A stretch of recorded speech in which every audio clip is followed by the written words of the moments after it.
There's a guy I'm going back and forth with on Instagram who's defending the people that plagiarized me. Hey, if you're new here, I have the leading hypothesis on the pathology of autism. It was recently stolen, tested, and peer-reviewed in Brazil. I've been saying it's the professor that stole my idea and threw her students under the bus, and this guy does not believe me. But he pointed me to the author contribution section, and she flat out admits it. She says she wrote the original draft. That's super weird to put in a paper. So what did she do? Say, I had this paper that I started in 2020, it got postponed from COVID, and we're going to finish it now? The kid, the leading author, is 24 now. He would have been 19 when this started. It's not even possible.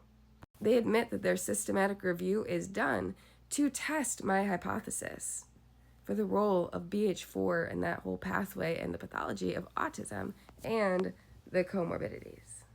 So where did they come up with the hypothesis? Not the systematic review. The professor is claiming it. It wasn't the professor. It is mine.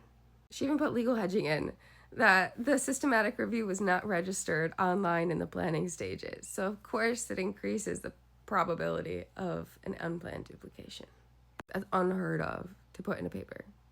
It is typical to register any study in planning stages.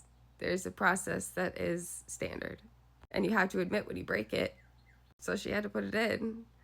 But to even say that it increases the probability for unplanned duplication on top of it.